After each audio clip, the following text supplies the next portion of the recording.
Okay, guys, so listen real quick before we get started here. You guys have got swamp hibiscus is your material that we're using for this cordage. You collected plenty of it. It's an available resource here in Eastern Woodlands. Cordage is one of the most important primitive skills, in my opinion, to understand because cordage is one of the most expendable things you have. You use it all the time for lots of different projects.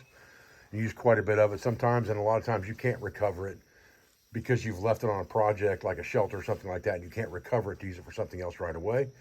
And sometimes you need to make cordage, right? It's an easy primitive skill to learn. If you have the right material and you understand how to manipulate it, you can get very, very strong cordage, even strong enough to make something like a boat rail fire. So Nikki is going to talk you guys through that today. Yes. So we've got swamp hibiscus. I have found that it's easiest to just go ahead and get the leaves off. I always pull like upwards on the stalk. Well, I'm pulling down, but I'm pulling the way they grow up, pulling that way. So I take, because if you peel down, if you watch, sometimes you'll catch it. Well, none of mine are doing it, of course.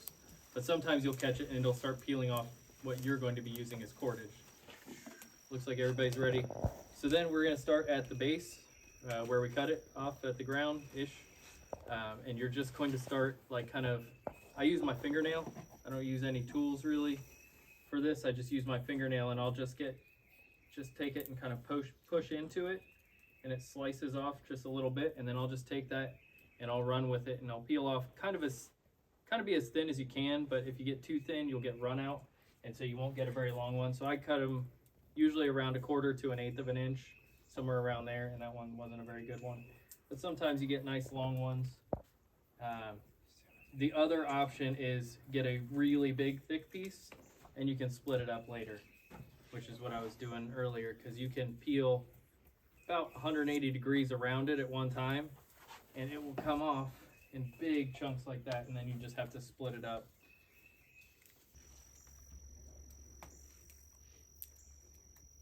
Do you guys see the fibery part of this? That as you're peeling it, that's what gives this its strength for cordage.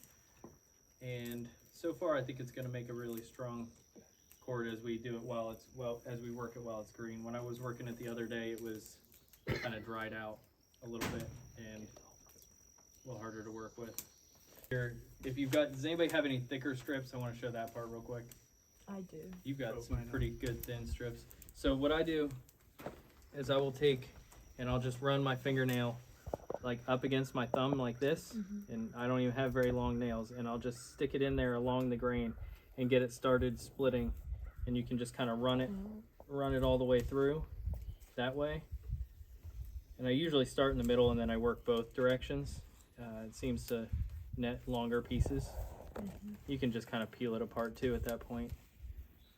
Everybody take like 2 pieces of it.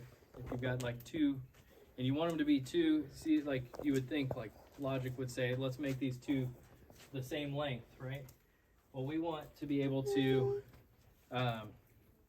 we're gonna have to, obviously, like by the time I fold this in half, I'm gonna end up with a piece of cordage, you know, this long roughly. And I want a piece of cordage 6 feet long or something. So we take the 2 uneven strands and kind of center them.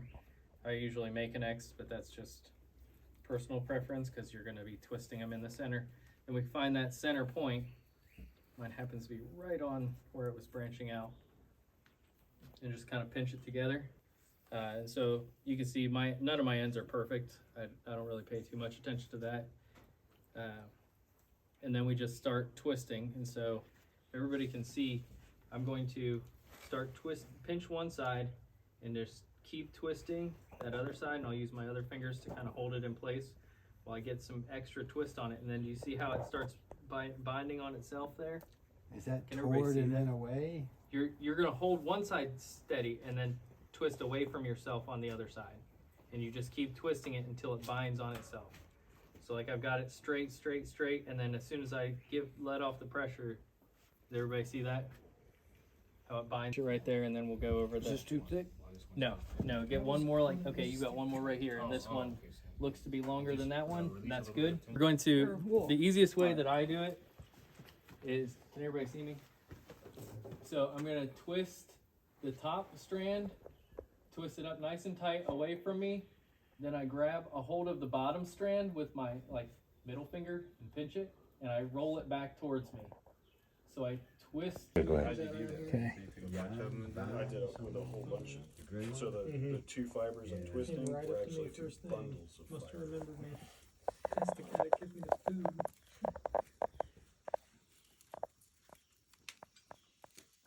How long did it take to make a ridge line? A long time. Now we've just got that first cross, right? Built the muscle memory. So now pinch right on that where it's crossing. Twist this away from you. Pinch this. Roll towards you. Now the new one's on top. You pinch. You roll it away. Are you rolling that one the same way, away from Yeah, you? kind of rolling it between my fingers before I peel it. Roll it over on top of itself. So that I have. Yeah, because I did it and then I did it. Right. So you're going to take and you're going to pinch right where it's bound. Right there. See where it's crossing over? Yeah. And then you're going to twist the top one away from you. Pinch the bottom one. Roll this one back towards you.